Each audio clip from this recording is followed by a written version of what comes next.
The Book of Nehemiah. Nehemiah, chapter 1.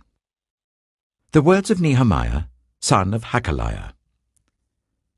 In the month of Kislev, in the 20th year, while I was in the citadel of Suchet, Hanani, one of my brothers, came from Judah with some other men, and I questioned them about the Jewish remnant that had survived the exile, and also about Jerusalem. They said to me, "Those who survived the exile and are back in the province are in great trouble and disgrace. The wall of Jerusalem is broken down, and its gates have been burned with fire." When I heard these things, I sat down and wept. For some days I mourned and fasted and prayed before the God of heaven. Then I said, "Lord, God of heaven, the great and awesome God, who keeps his covenant of love with those who love him and keep his commandments, let your ear be attentive and your eyes be open to hear the prayer your servant is praying before you, day and night for your servants, the people of Israel. I confess the sins we Israelites, including myself and my father's family, have committed against you. We have acted very wickedly towards you. We have not obeyed the commands, decrees, and laws you gave your servant Moses. Remember the instruction you gave your servant Moses, saying, 'If you are unfaithful, I will scatter you among the nations. But if you return to me and obey my commands, then even if your exiled people are at the farthest horizon, I will gather them from there and bring them to the place I have chosen as a dwelling for my name. They are your servants and your people, whom you redeemed by your great strength and your mighty hand. Lord, let your ear be attentive to the prayer of this your servant, and to the prayer of your servants who delight in revering your name. Give your servant success today by granting him favor in the presence of this man." I was cupbearer to the king. Nehemiah, chapter 2. In the month of Nisan, in the 20th year of King Artaxerxes, when wine was brought for him, I took the wine and gave it to the king. I had not been sad in his presence before, so the king asked me, "Why does your face look so sad when you are not ill? This can be nothing but sadness of heart." I was very much afraid, but I said to the king, "May the king live forever. Why should my face not look sad, when the city where my ancestors are buried lies in ruins, and its gates have been destroyed by fire?" The king said to me, "What is it you want?" Then I prayed to the God of heaven, and I answered the king, "If it pleases the king, and if your servant has found favor in his sight, let him send me to the city in Judah where my ancestors are buried, so that I can rebuild it." Then the king, with the queen sitting beside him, asked me, "How long will your journey take, and when will you get back?" It pleased the king to send me, so I set a time. I also said to him, "If it pleases the king, may I have letters to the governors of Trans-Euphrates, so that they will provide me safe conduct until I arrive in Judah? And may I have a letter to Asaph, keeper of the royal park, so he will give me timber to make beams for the gates of the citadel by the temple, and for the city wall, and for the residence I will occupy." And because the gracious hand of my God was on me, the king granted my requests. So I went to the governors of Trans-Euphrates and gave them the king's letters. The king had also sent army officers and cavalry with me. When Sanballat the Horonite and Tobiah the Ammonite official heard about this, they were very much disturbed that someone had come to promote the welfare of the Israelites. I went to Jerusalem, and after staying there 3 days, I set out during the night with a few others. I had not told anyone what my God had put in my heart to do for Jerusalem. There were no mounts with me except the one I was riding on. By night, I went out through the valley gate towards the Jackal Well and the Dung Gate, examining the walls of Jerusalem which had been broken down, and its gates which had been destroyed by fire. Then I moved on towards the Fountain Gate and the King's Pool, but there was not enough room for my mount to get through. So I went up the valley by night, examining the wall. Finally, I turned back and re-entered through the valley gate. The officials did not know where I had gone or what I was doing, because as yet I had said nothing to the Jews or the priests or nobles or officials or any others who would be doing the work. Then I said to them, "You see the trouble we are in. Jerusalem lies in ruins, and its gates have been burned with fire. Come, let us rebuild the wall of Jerusalem, and we will no longer be in disgrace." I also told them about the gracious hand of my God on me, and what the king had said to me. They replied, "Let us start rebuilding." So they began this good work. But when Sanballat the Horonite, Tobiah the Ammonite official, and Geshem the Arab heard about it, they mocked and ridiculed us. "What is this you're doing?" they asked. "Are you rebelling against the king?" I answered them by saying, "The God of heaven will give us success. We, his servants, will start rebuilding. But as for you, you have no share in Jerusalem, or any claim or historic right to it." Nehemiah chapter 3. Eliashib, the high priest, and his fellow priests went to work and rebuilt the sheep gate. They dedicated it and set its doors in place, building as far as the Tower of the 100, which they dedicated, and as far as the Tower of Hananel. The men of Jericho built the adjoining section, and Zakkur, son of Imri, built next to them. The fish gate was rebuilt by the sons of Hassenaah. They laid its beams and put its doors and bolts and bars in place. Meremoth, son of Uriah, the son of Hakkoz, repaired the next section. Next to him, Meshullam, son of Berechiah, the son of Meshezabel, made repairs, and next to him, Zadok, son of Baana, also made repairs. The next section was repaired by the men of Tekoa, but their nobles would not put their shoulders to the work under their supervisors. The Jeshanah gate was repaired by Joiada, son of Paseah, and Meshullam, son of Besadiah. They laid its beams and put its doors with their bolts and bars in place. Next to them, repairs were made by men from Gibeon and Mizpah, Melatiah of Gibeon and Jadon of Meronoth, places under the authority of the governor of Trans-Euphrates. Uzziel, son of Hariah, one of the goldsmiths, repaired the next section, and Hananiah, one of the perfume makers, made repairs next to that. They restored Jerusalem as far as the broad wall. Raphiah, son of Hur, ruler of a half-district of Jerusalem, repaired the next section. Adjoining this, Jediah, son of Harumaph, made repairs opposite his house, and Hattush, son of Hashabniah, made repairs next to him. Malchijah, son of Harim, and Hashub, son of Pahath Moab, repaired another section and the Tower of the Ovens. Shallum, son of Halohesh, ruler of a half-district of Jerusalem, repaired the next section with the help of his daughters. The valley gate was repaired by Hanon and the residents of Zanoah. They rebuilt it and put its doors with their bolts and bars in place. They also repaired 1,000 cubits of the wall as far as the dung gate. The dung gate was repaired by Malchijah, son of Rechab, ruler of the district of Beth Hakerem. He rebuilt it and put its doors with their bolts and bars in place. The fountain gate was repaired by Shallun, son of Colhose, ruler of the district of Mizpah. He rebuilt it, roofing it over and putting its doors and bolts and bars in place. He also repaired the wall of the pool of Siloam by the king's garden, as far as the steps going down from the city of David.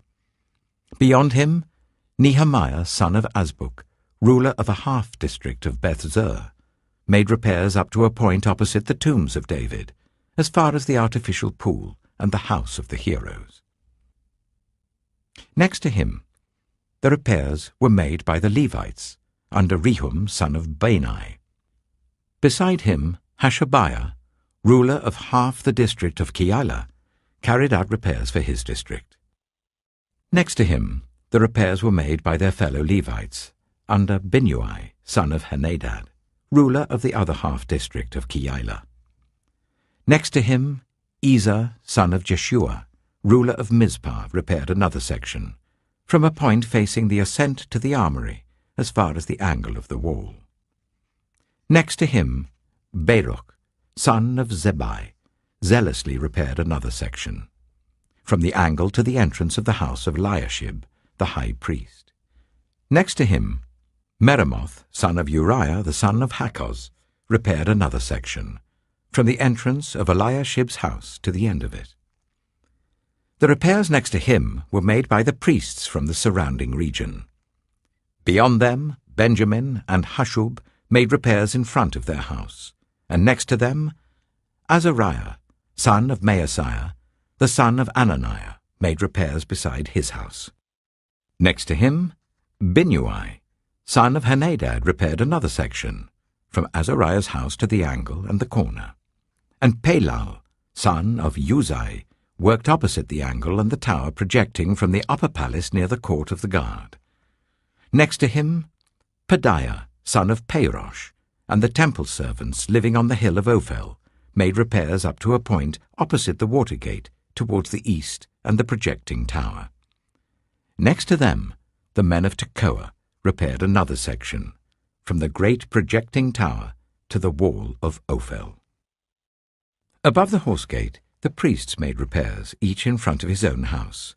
Next to them, Zadok, son of Immer, made repairs opposite his house. Next to him, Shemaiah, son of Shechaniah, the guard at the east gate, made repairs. Next to him, Hananiah, son of Shelemiah, and Hanun, the sixth son of Zalaph, repaired another section. Next to them, Meshullam, son of Berechiah, made repairs opposite his living quarters.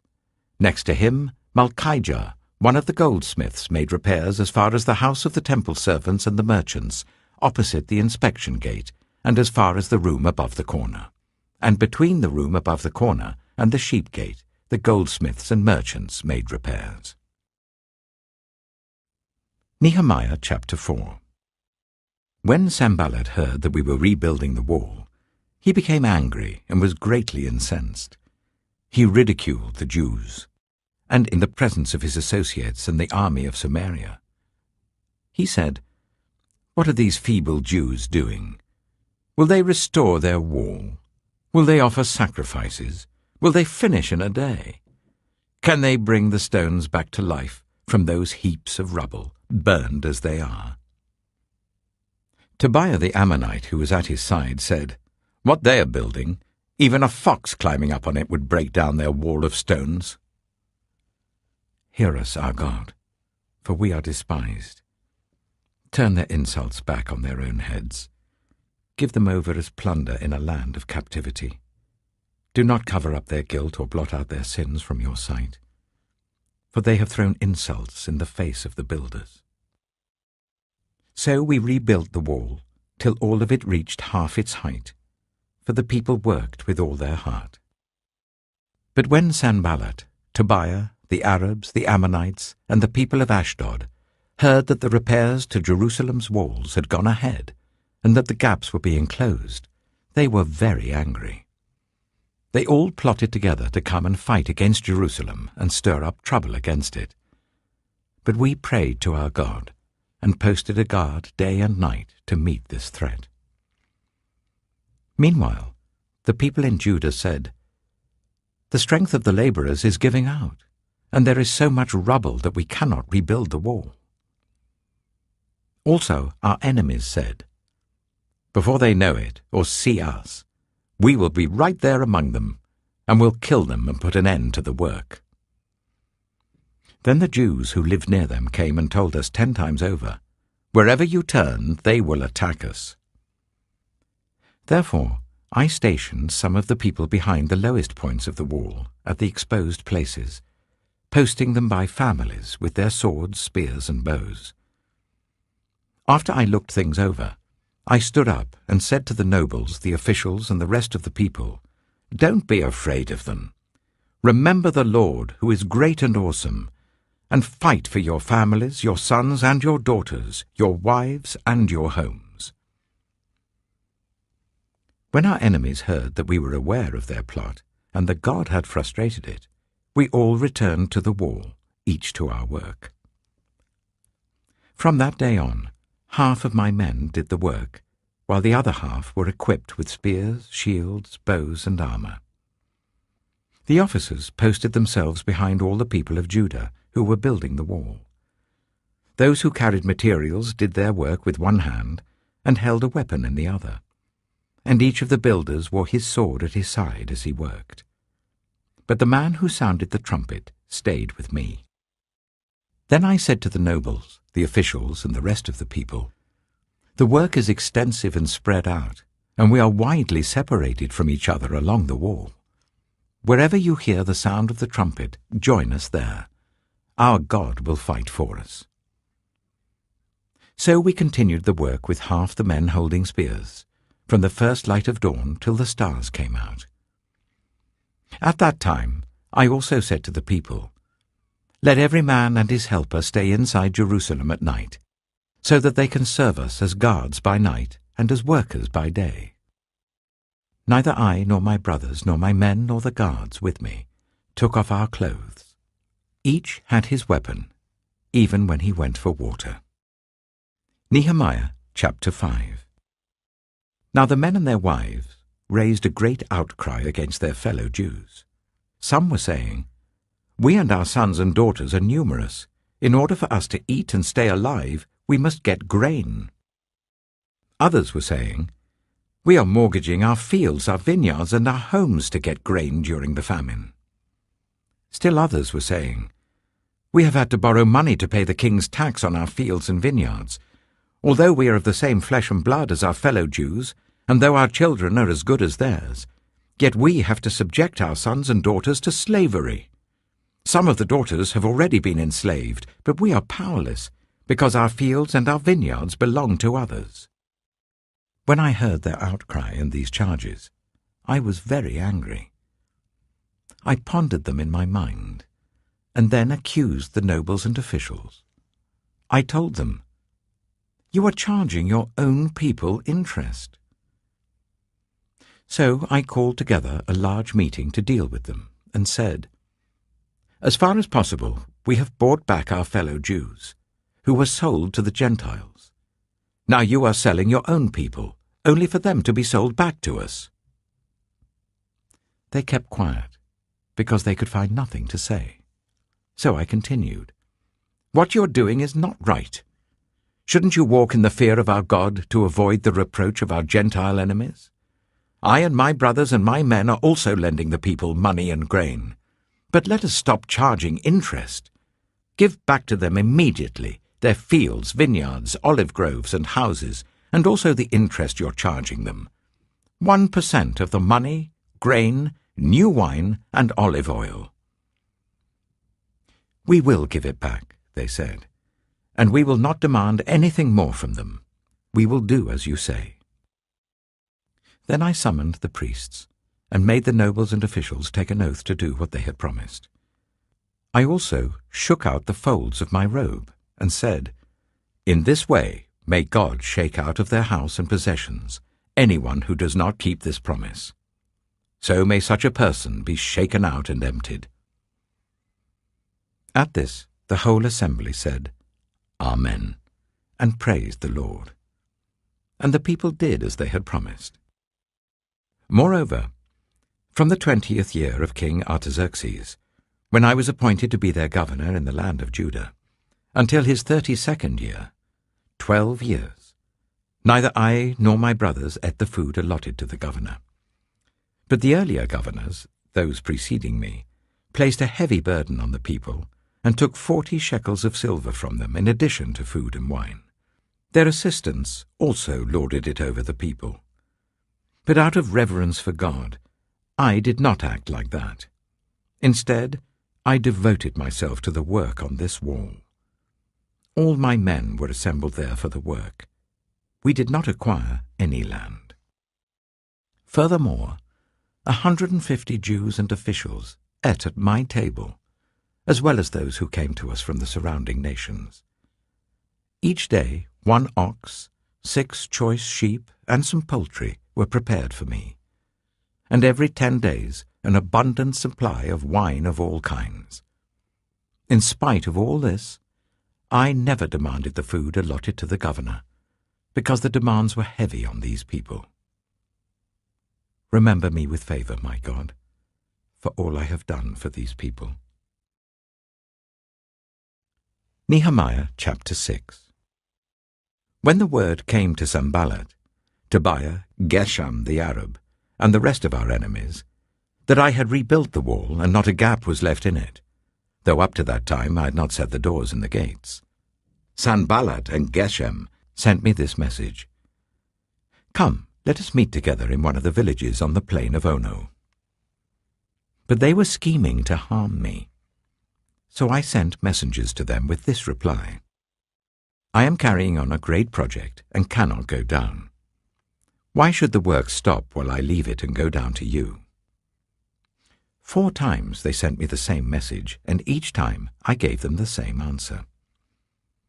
Then the 5th time, Sanballat sent his assistant to me with the same message, and in his hand was an unsealed letter in which was written, "It is reported among the nations, and Geshem says it is true, that you and the Jews are plotting to revolt, and therefore you are building the wall. Moreover, according to these reports, you are about to become their king, and have even appointed prophets to make this proclamation about you in Jerusalem: there is a king in Judah. Now this report will get back to the king. So come, let us meet together." I sent him this reply: "Nothing like what you are saying is happening. You're just making it up out of your head." They were all trying to frighten us, thinking their hands will get too weak for the work and it will not be completed. But I prayed, "Now strengthen my hands." One day I went to the house of Shemaiah, son of Delaiah, the son of Mehetabel, who was shut in at his home. He said, "Let us meet in the house of God inside the temple, and let us close the temple doors, because men are coming to kill you. By night they're coming to kill you."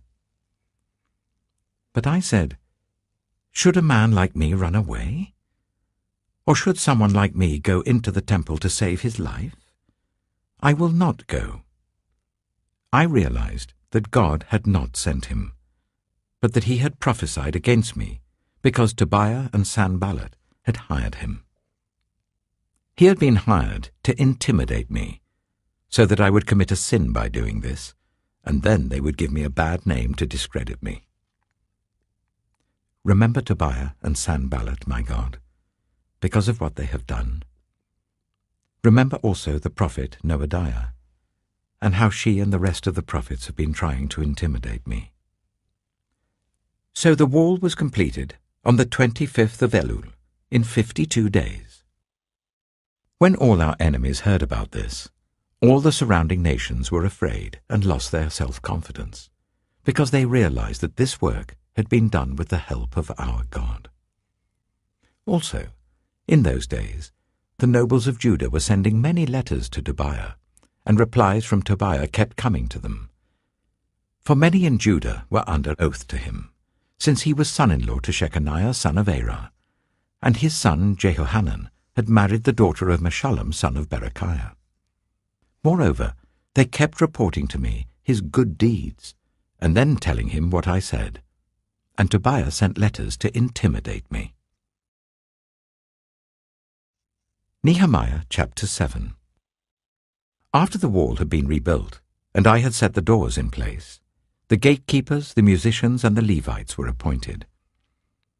I put in charge of Jerusalem my brother Hanani, along with Hananiah, the commander of the citadel, because he was a man of integrity and feared God more than most people do.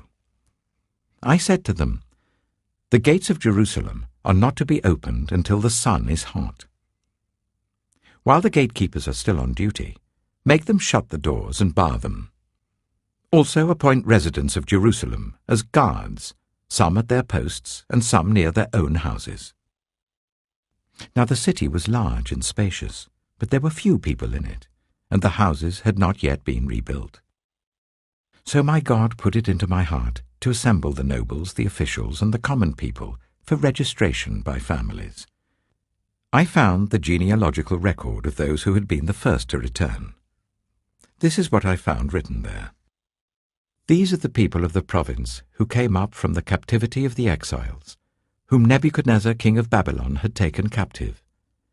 They returned to Jerusalem and Judah, each to his own town, in company with Zerubbabel, Joshua, Nehemiah, Azariah, Rehemiah, Nehemiah, Mordecai, Bilshan, Mispereth, Bigvai, Nehum, and Baanah. The list of the men of Israel. The descendants of Parosh, 2,172. Of Shephatiah, 372. Of Arah, 652. Of Pahath Moab, through the line of Joshua and Joab, 2,818. Of Elam, 1,254.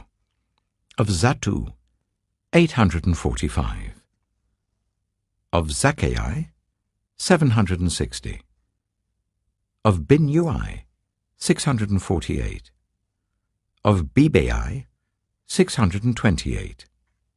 Of Azgad, 2,322. Of Adonikam, 667. Of Bigvai, 2,067.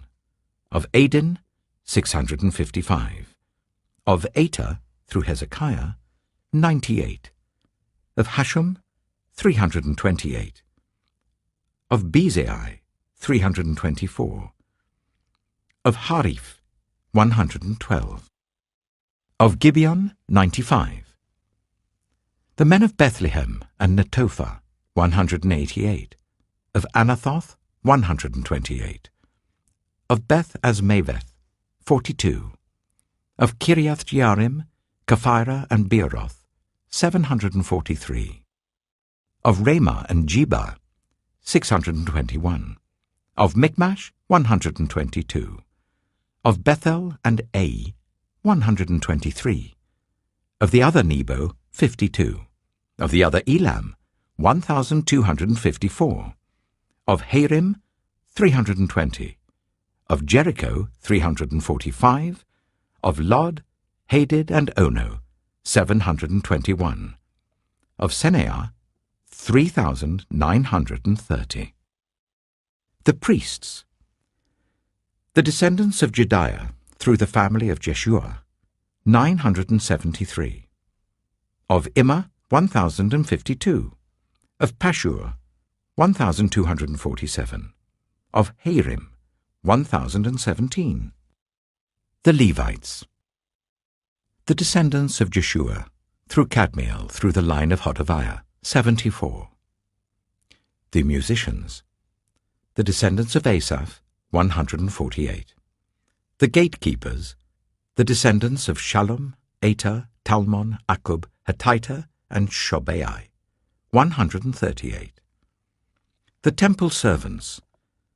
The descendants of Zihah, Hasupha, Tabaoth, Keros, Saya, Padan, Labana, Hagabah, Shalmai, Hanan, Giddel, Gehar, Reiah, Rezin, Nekoda, Gazam, Uzzah, Paseah, Bisai, Mehunim, Nephusim, Bagbuk, Hakyupha, Haher, Bazloth, Mahida, Harsha, Barkos, Sisera, Tema, Neziah, and Hatipha. The descendants of the servants of Solomon. The descendants of Sotai, Sophereth, Perida, Jaala, Darkon, Giddel, Shephatiah, Hatil, Pokereth Hazabaim, and Ammon. The temple servants and the descendants of the servants of Solomon, 392. The following came up from the towns of Tel Melah, Tel Harsha, Kirab, Adon, and Immer, but they could not show that their families were descended from Israel. The descendants of Deliah, Tobiah, and Nekoda, 642. And from among the priests, the descendants of Habiah, Hakoth, and Barzillai, a man who married a daughter of Barzillai the Gileadite and was called by that name. These searched for their family records, but they could not find them, and so were excluded from the priesthood as unclean. The governor, therefore, ordered them not to eat any of the most sacred food until there should be a priest ministering with the Urim and Thummim. The whole company numbered 42,360, besides their 7,337 male and female slaves, and they also had 245 male and female singers. There were 736 horses, 245 mules, 435 camels, and 6,720 donkeys. Some of the heads of the families contributed to the work. The governor gave to the treasury 1,000 darics of gold, 50 bowls, and 530 garments for priests. Some of the heads of the families gave to the treasury for the work 20,000 darics of gold and 2,200 minas of silver. The total given by the rest of the people was 20,000 darics of gold, 2,000 minas of silver, and 67 garments for priests. The priests, the Levites, the gatekeepers, the musicians, and the temple servants, along with certain of the people and the rest of the Israelites, settled in their own towns. When the 7th month came, the Israelites had settled in their towns. Nehemiah chapter 8. And all the people came together as one in the square before the water gate. They told Ezra, the teacher of the law, to bring out the book of the law of Moses, which the Lord had commanded for Israel. So on the first day of the 7th month, Ezra the priest brought the law before the assembly, which was made up of men and women and all who were able to understand. He read it aloud from daybreak till noon, as he faced the square before the water gate in the presence of the men, women, and others who could understand. And all the people listened attentively to the book of the law. Ezra, the teacher of the law, stood on a high wooden platform built for the occasion. Beside him, on his right, stood Mattithiah, Shema, Ananiah, Uriah, Hilkiah, and Maaseiah. And on his left were Pedaiah, Mishael, Malchijah, Hashum, Hashbaddanah, Zechariah, and Meshullam. Ezra opened the book. All the people could see him because he was standing above them. And as he opened it, the people all stood up. Ezra praised the Lord, the great God, and all the people lifted their hands and responded, Amen, Amen. Then they bowed down and worshipped the Lord with their faces to the ground. The Levites, Jeshua, Bani, Sherebiah, Jamin, Akkub, Shabbatai, Hodiah, Maaseiah, Kelita, Azariah, Jozabad, Hanan, and Pelaiah, instructed the people in the law while the people were standing there. They read from the book of the law of God, making it clear and giving the meaning so that the people understood what was being read. Then Nehemiah the governor, Ezra the priest and teacher of the law, and the Levites who were instructing the people said to them all, This day is holy to the Lord your God.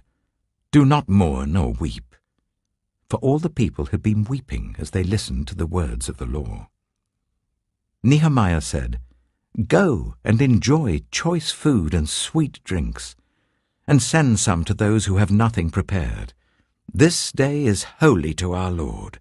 Do not grieve, for the joy of the Lord is your strength. The Levites calmed all the people, saying, Be still, for this is a holy day. Do not grieve. Then all the people went away to eat and drink, to send portions of food and to celebrate with great joy, because they now understood the words that had been made known to them. On the 2nd day of the month, the heads of all the families, along with the priests and Levites, gathered round Ezra, the teacher of the law, to give attention to the words of the law. They found, written in the law, which the Lord had commanded through Moses, that the Israelites were to live in temporary shelters during the festival of the 7th month, and that they should proclaim this word and spread it throughout their towns and in Jerusalem. Go out into the hill country, and bring back branches from olive and wild olive trees, and from myrtles, palms, and other leafy trees, to make temporary shelters, as it is written.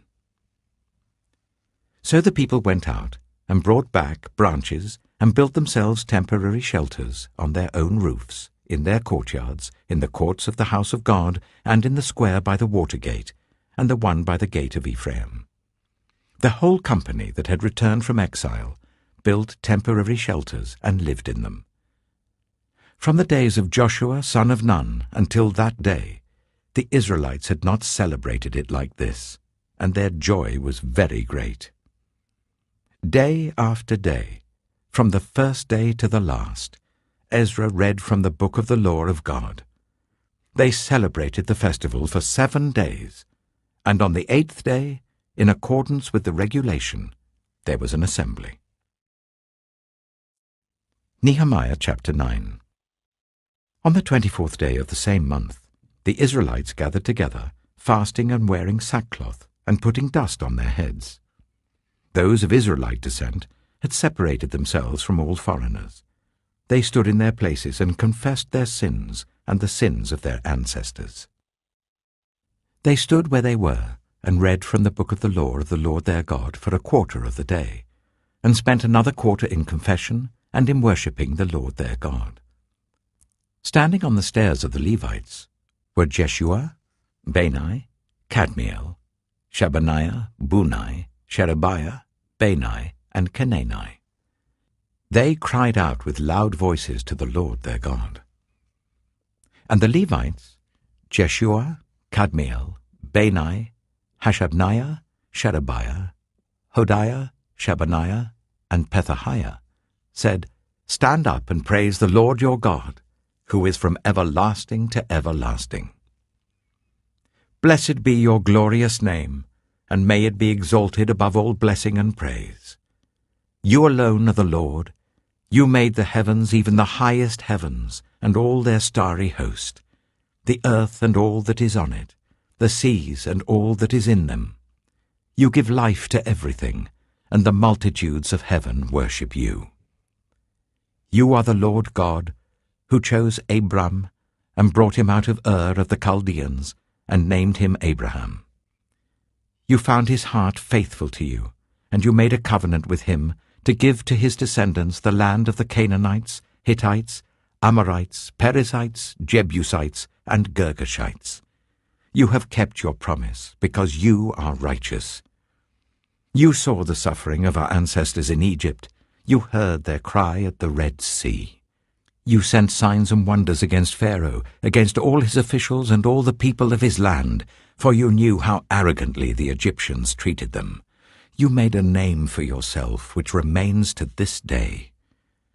You divided the sea before them, so that they passed through it on dry ground, but you hurled their pursuers into the depths, like a stone into mighty waters. By day you led them with a pillar of cloud, and by night with a pillar of fire, to give them light on the way they were to take. You came down on Mount Sinai. You spoke to them from heaven. You gave them regulations and laws that are just and right, and decrees and commands that are good. You made known to them your holy Sabbath and gave them commands, decrees, and laws through your servant Moses. In their hunger you gave them bread from heaven, and in their thirst you brought them water from the rock. You told them to go in and take possession of the land you had sworn with uplifted hand to give them. But they, our ancestors, became arrogant and stiff-necked, and they did not obey your commands. They refused to listen and failed to remember the miracles you performed among them. They became stiff-necked, and in their rebellion appointed a leader in order to return to their slavery. But you are a forgiving God, gracious and compassionate, slow to anger and abounding in love. Therefore you did not desert them, even when they cast for themselves an image of a calf and said, This is your God, who brought you up out of Egypt, or when they committed awful blasphemies. Because of your great compassion, you did not abandon them in the wilderness. By day, the pillar of cloud did not fail to guide them on their path, nor the pillar of fire by night to shine on the way they were to take. You gave your good spirit to instruct them. You did not withhold your manna from their mouths, but you gave them water for their thirst. For 40 years you sustained them in the wilderness. They lacked nothing. Their clothes did not wear out, nor did their feet become swollen. You gave them kingdoms and nations, allotting to them even the remotest frontiers.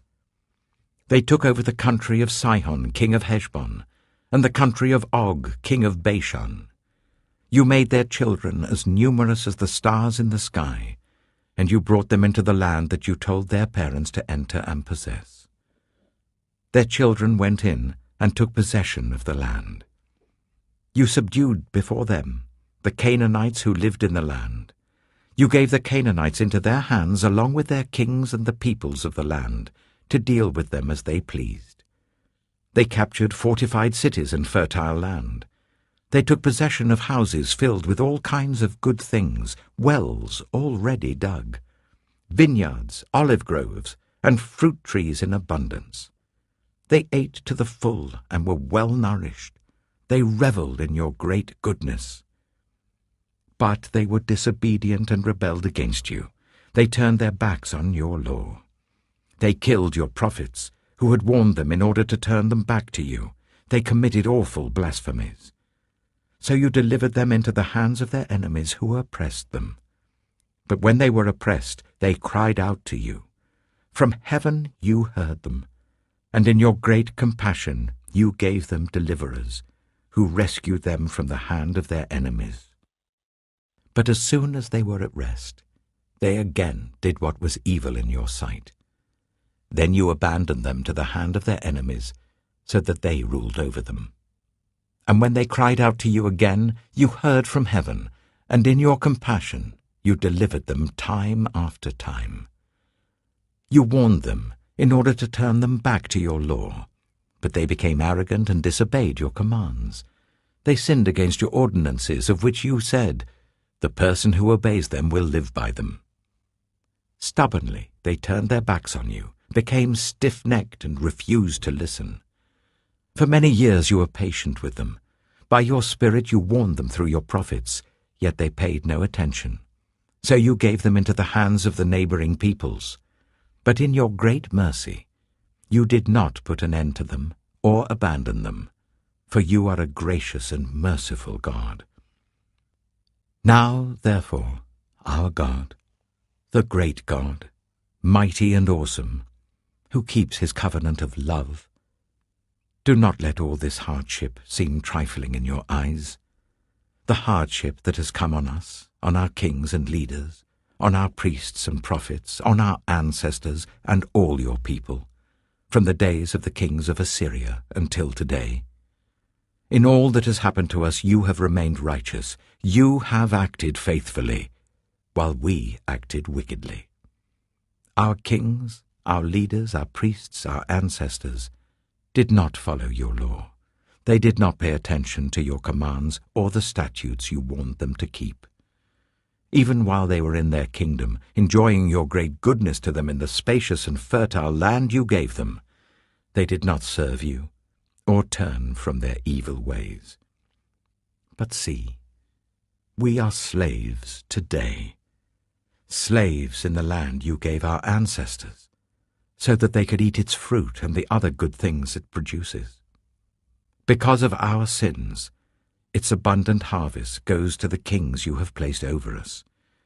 They rule over our bodies and our cattle as they please. We are in great distress. In view of all this, we are making a binding agreement, putting it in writing, and our leaders, our Levites, and our priests are affixing their seals to it.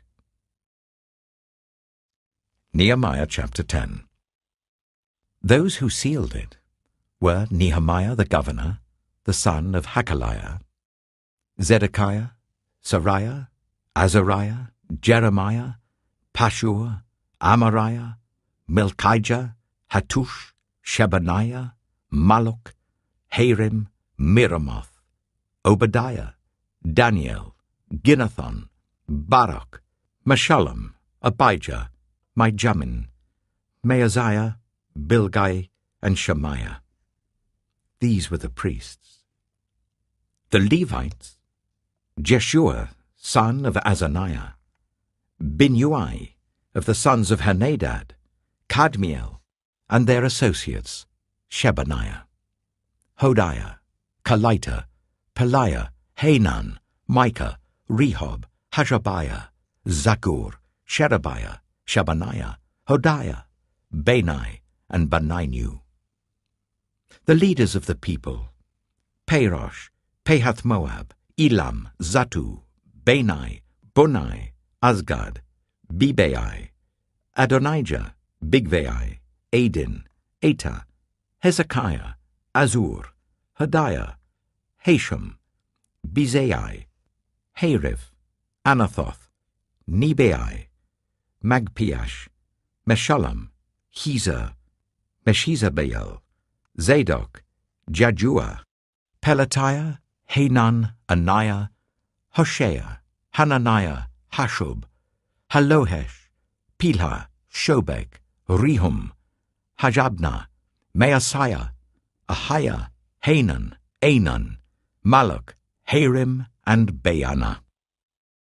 The rest of the people, priests, Levites, gatekeepers, musicians, temple servants, and all who separated themselves from the neighboring peoples for the sake of the law of God, together with their wives and all their sons and daughters who were able to understand.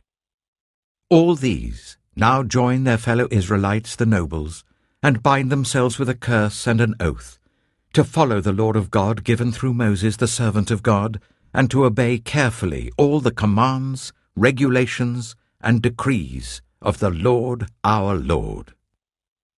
We promise not to give our daughters in marriage to the peoples around us, or take their daughters for our sons. When the neighboring peoples bring merchandise or grain to sell on the Sabbath, we will not buy from them on the Sabbath or on any holy day. Every 7th year we will forego working the land, and we will cancel all debts. We assume the responsibility for carrying out the commands to give 1/3 of a shekel each year for the service of the house of our God, for the bread set out on the table, for the regular grain offerings and burnt offerings, for the offerings on the Sabbaths, at the new moon feasts, and at the appointed festivals, for the holy offerings, for sin offerings to make atonement for Israel, and for all the duties of the house of our God. We, the priests, the Levites, and the people, have cast lots to determine when each of our families is to bring to the house of our God at set times each year a contribution of wood to burn on the altar of the Lord our God, as it is written in the law. We also assume responsibility for bringing to the house of the Lord each year the first fruits of our crops and of every fruit tree. As it is also written in the law, we will bring the firstborn of our sons and of our cattle, of our herds, and of our flocks to the house of our God, to the priests ministering there. Moreover, we will bring to the storerooms of the house of our God, to the priests, the first of our ground meal, of our grain offerings, of the fruit of all our trees, and of our new wine and olive oil. And we will bring a tithe of our crops to the Levites, for it is the Levites who collect the tithes in all the towns where we work. A priest descended from Aaron is to accompany the Levites when they receive the tithes, and the Levites are to bring 1/10 of the tithes up to the house of our God, to the storerooms of the treasury. The people of Israel, including the Levites, are to bring their contributions of grain, new wine, and olive oil to the storerooms, where the articles for the sanctuary and for the ministering priests, the gatekeepers, and the musicians are also kept. We will not neglect the house of our God. Nehemiah chapter 11. Now the leaders of the people settled in Jerusalem.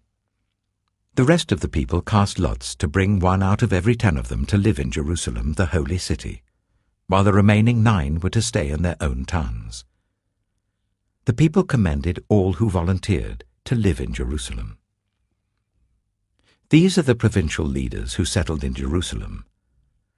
Now some Israelites, priests, Levites, temple servants, and descendants of Solomon's servants lived in the towns of Judah, each on their own property in the various towns, while other people from both Judah and Benjamin lived in Jerusalem.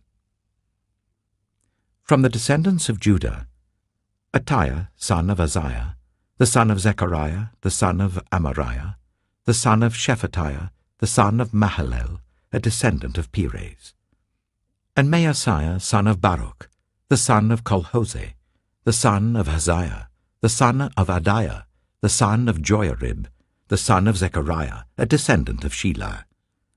The descendants of Perez who lived in Jerusalem totaled 468 men of standing. From the descendants of Benjamin, Sallu, son of Meshullam, the son of Joed, the son of Pedaiah, the son of Kaliah, the son of Maaseiah, the son of Ithiel, the son of Jeshiah, and his followers, Gabbai and Salai, 928 men. Joel, son of Zichri, was their chief officer, and Judah, son of Hasenuah, was over the new quarter of the city. From the priests, Jedaiah, the son of Joiarib, Jachin, Sariah, son of Hilkiah, the son of Meshullam, the son of Zadok, the son of Merioth, the son of Ahitub, the official in charge of the house of God, and their associates who carried on work for the temple, 822 men. Adiah, son of Jeroham, the son of Pelaliah, the son of Amzai, the son of Zechariah, the son of Pashur, the son of Malchijah, and his associates who were heads of families, 242 men.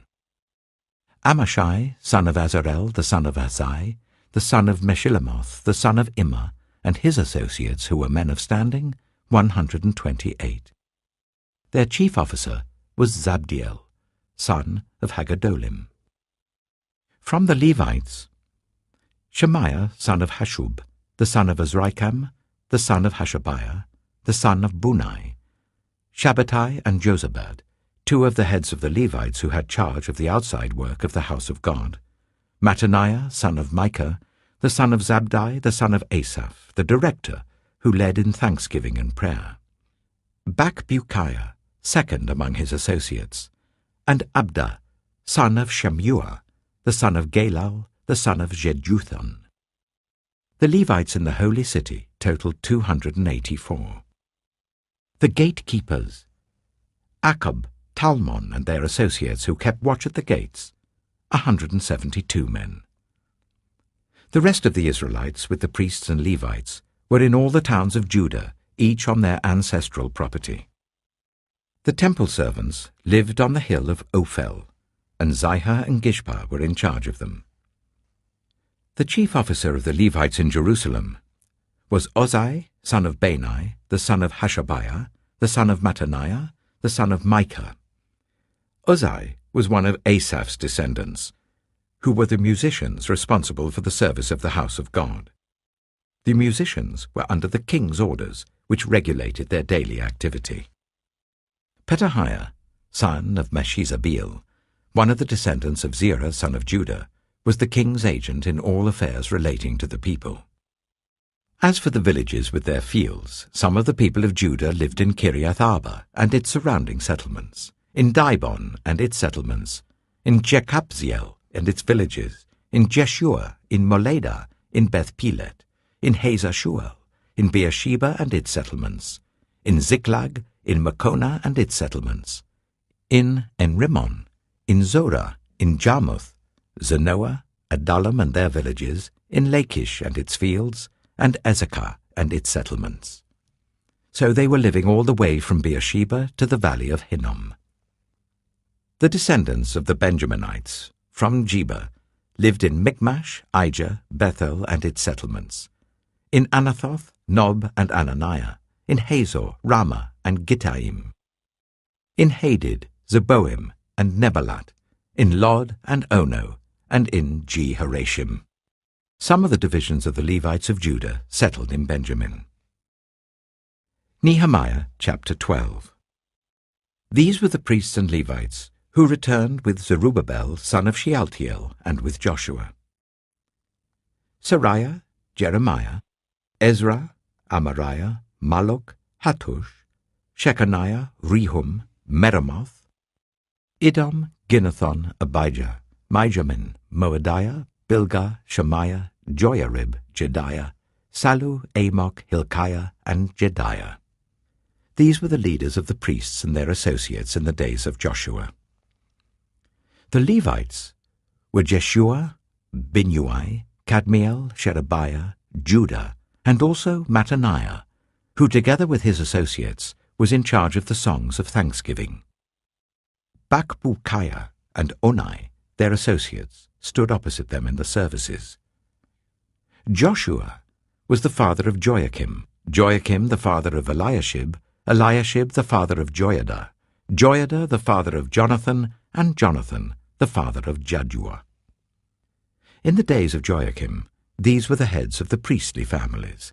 Of Seraiah's family, Moriah; of Jeremiah's, Hananiah; of Ezra's, Meshullam; of Amariah's, Jehohanan; of Malluch's, Jonathan; of Shechaniah's, Joseph; of Harim's, Adnah; of Meremoth's, Helkai; of Iddo's, Zechariah; of Ginnethon's, Meshullam; of Abijah's, Zichri; of Meniamin's, and of Moadiah's, Piltai; of Bilgah's, Shammua; of Shemaiah's, Jehonathan; of Joiarib's, Mattani; of Jedaiah's, Uzai; of Sallu's, Kalai; of Amok's, Eber; of Hilkiah's, Hashabiah; of Jedaiah's, Nethanel.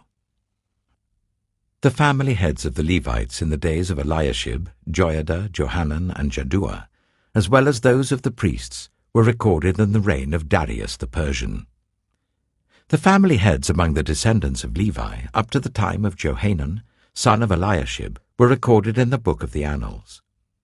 And the leaders of the Levites were Hashabiah, Sherebiah, Jeshua, son of Kadmiel, and their associates, who stood opposite them to give praise and thanksgiving, one section responding to the other as prescribed by David the man of God. Mattaniah, Bakbukiah, Obadiah, Meshullam, Talmon, and Akkub were gatekeepers who guarded the storerooms at the gates. They served in the days of Joachim son of Joshua, the son of Josedek, and in the days of Nehemiah the governor, and of Ezra the priest, the teacher of the law. At the dedication of the wall of Jerusalem, the Levites were sought out from where they lived and were brought to Jerusalem to celebrate joyfully the dedication with songs of thanksgiving and with the music of cymbals, harps, and lyres. The musicians were also brought together from the region around Jerusalem, from the villages of the Netophathites, from Beth Gilgal, and from the area of Geba and Azmaveth, for the musicians had built villages for themselves around Jerusalem. When the priests and Levites had purified themselves ceremonially, they purified the people, the gates, and the wall. I had the leaders of Judah go up on top of the wall. I also assigned 2 large choirs to give thanks. One was to proceed on top of the wall to the right, towards the dung gate.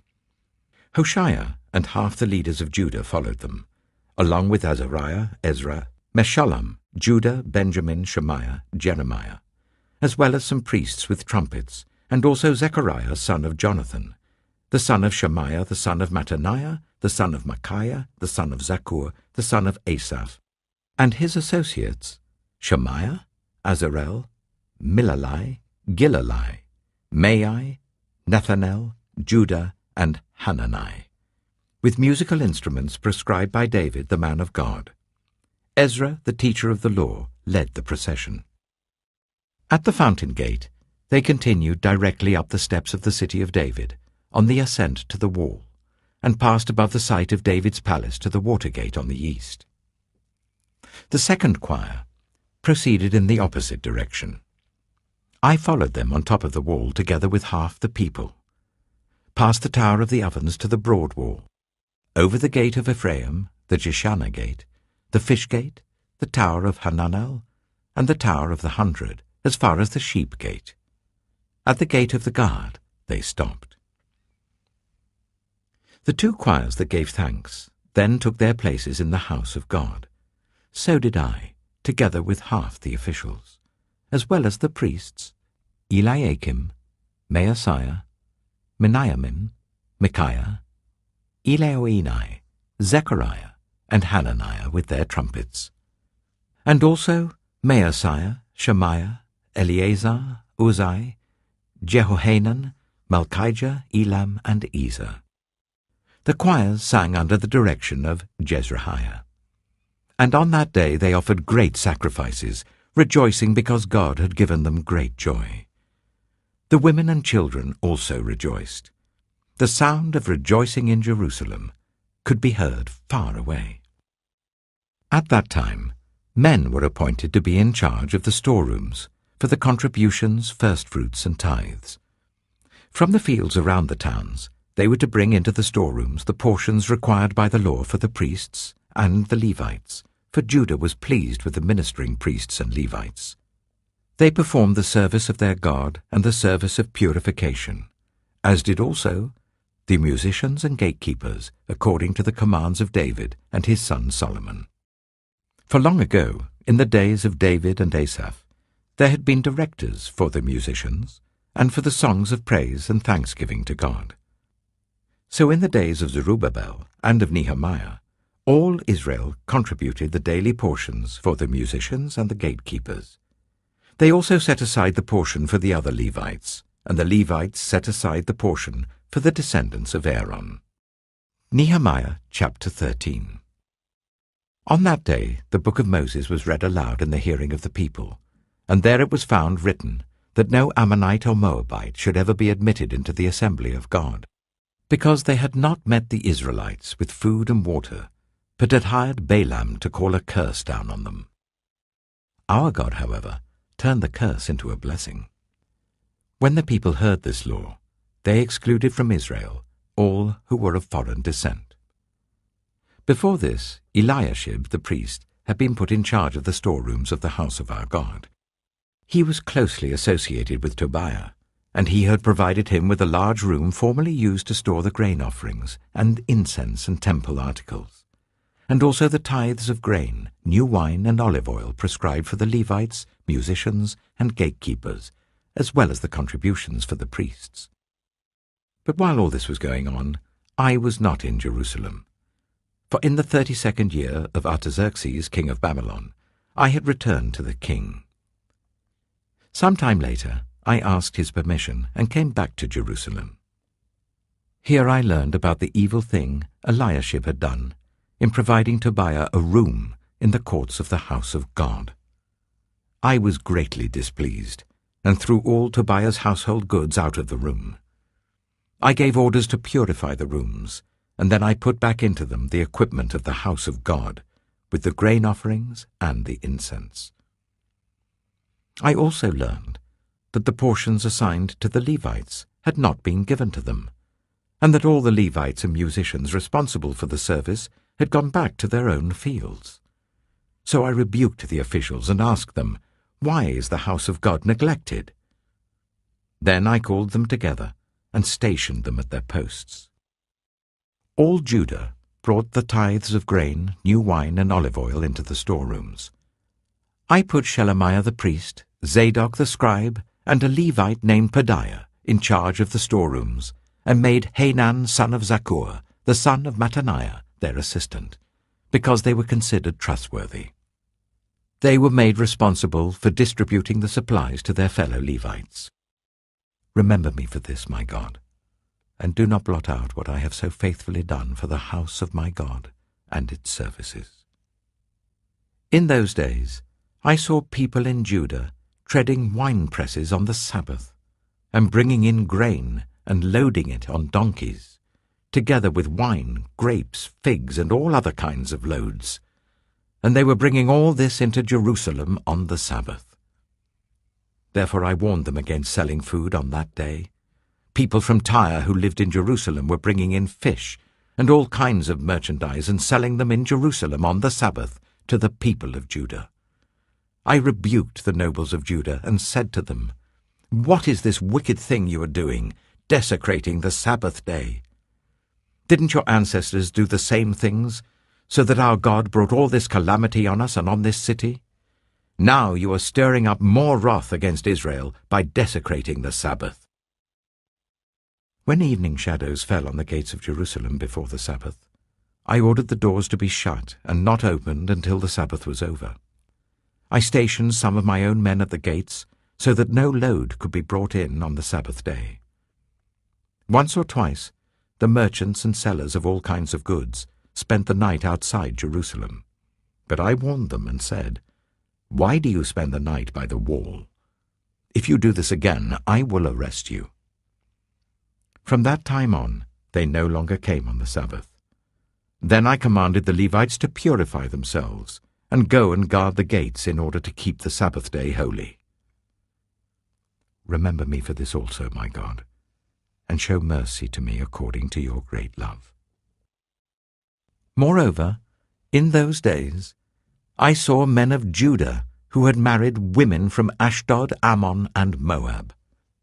Half of their children spoke the language of Ashdod or the language of one of the other peoples, and did not know how to speak the language of Judah. I rebuked them and called curses down on them. I beat some of the men and pulled out their hair.